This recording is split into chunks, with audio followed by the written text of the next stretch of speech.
When I get to meet people around the system, around the healthcare system, there's one name comes up as quietly competent. One day is going to be running the NHS.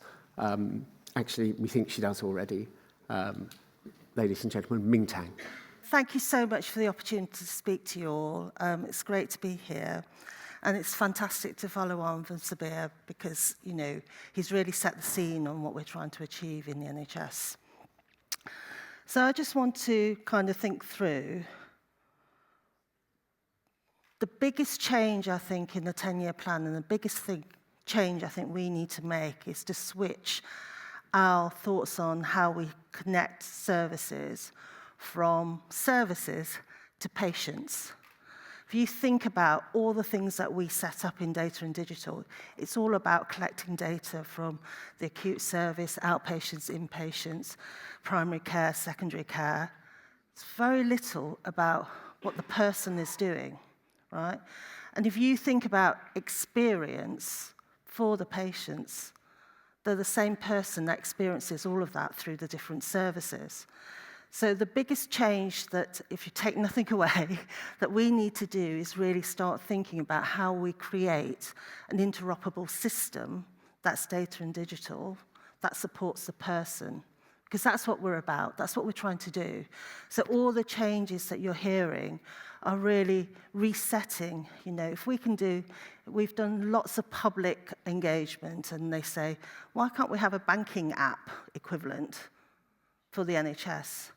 Not just so that I can look at my COVID jab or my test results, but everything I do could be done through that way. And I get the first thing that we hear is, what about digital exclusion? But actually, you know, I'm from a Chinese family who don't speak much English. My folks don't speak much English.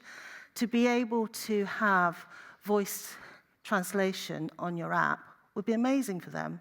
It would give them so much more agency for them to own what they do, rather than having to have someone translate. You know, I was translating for my parents at the age of, 10, 11, going to the doctors. It's not, that happens across our community, but we don't think about it. So that's the first thing. So meeting the public where they need to be served is a really important feature as well.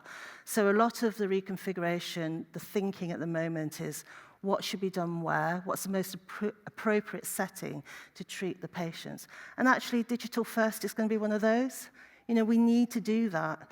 There are lots of people that, me included, I don't want to sit on 8 o'clock if I have the odd occasion where I want to go and see my GP. I'd love to be able to do it on an app that allows me to do my appointment, that synchronizes with the rest of my life. That's what we're looking at.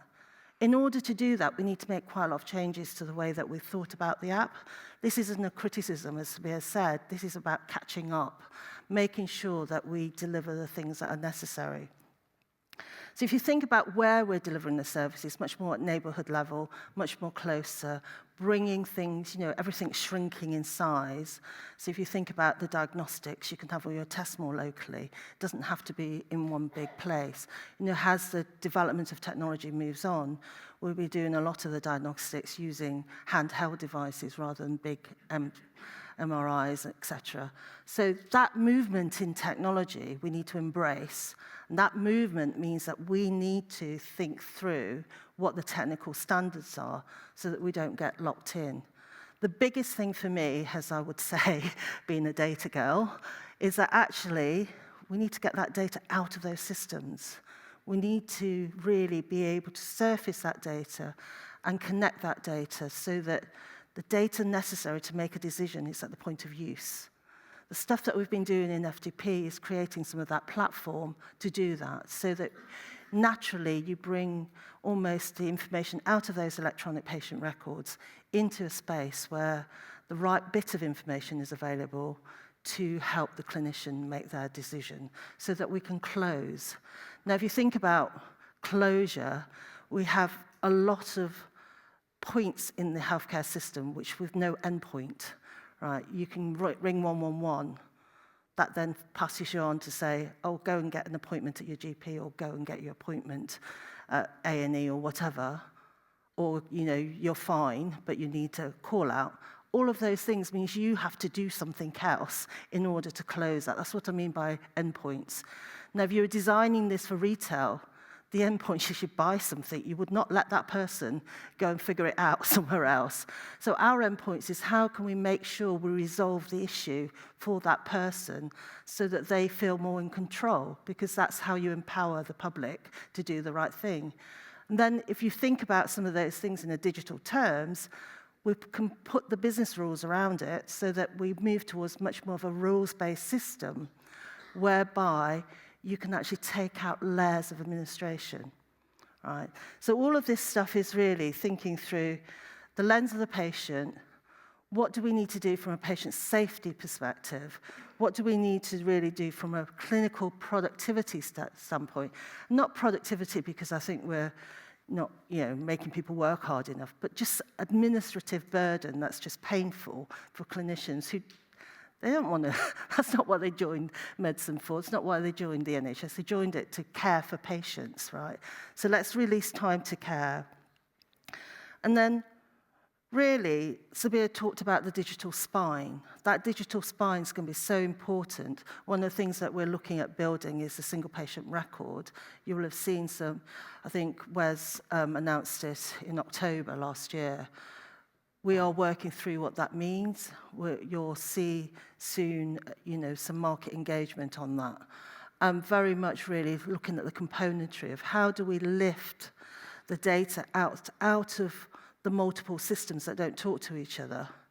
And we can put all the laws in the land. The transition between those standards and actually doing it is going to be really difficult. So we want to have something that shortcuts it, that then encourages those system suppliers to say, oh, we don't play in this, we're going to miss out. Right? So commercially, they'll miss out. So very much looking at a single patient record to do some of that so that we lift data in, have a standard data layer with a common data model, that's really important, that others can build on it so we become more modular as we move on.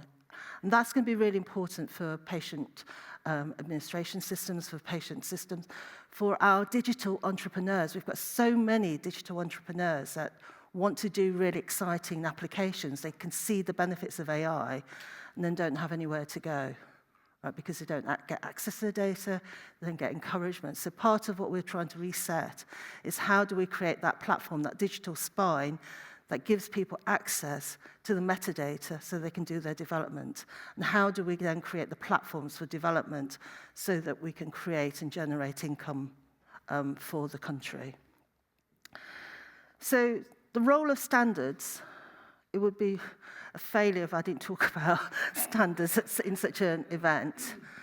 I think we need to really reset and not think about standards in a way that is locked into systems. And we've been calling for interoperable standards across systems for a long, long time. I think we do need to disrupt the market a bit. We do need to then think through how that data layer works. How do we make sure that whatever data is generated in the system actually can be captured and be part of this common data model that we're trying to build? And that in itself will create APIs of a certain standard, which we can then work through. Data silos. You all will have data silos. You all will have worked with people that are holding onto their data, as Sabir talked about. There will be some changes to some of the legislation to allow that to happen. I think that's quite exciting. It's really important. The most important bit for me is linking up things that we've got in registries. Why do we have registries? Because we don't have a pathway that actually counts what happens to a person. The outcome, so the experience and the outcome for those patients needs to be captured so that we can learn and improve. At the moment, it's all really hard to see all of that, the wood for the trees. So I think they're the main things I want to talk about. But most important of all, there's a lot of people that work in the NHS. And if we don't get digital, they are going to lose their will to live and go somewhere else, aren't they? We actually have a shortfall of really good digital people that can actually make this country really successful. And the NHS is such an important and massive part of the country that we really want to make sure that we're adopting the best standards that we can, making sure that we create the right systems that talk to each other, that then generates the data for better decision making, which will then hopefully improve health and care. I'm going to stop there. Thank you very much for your time.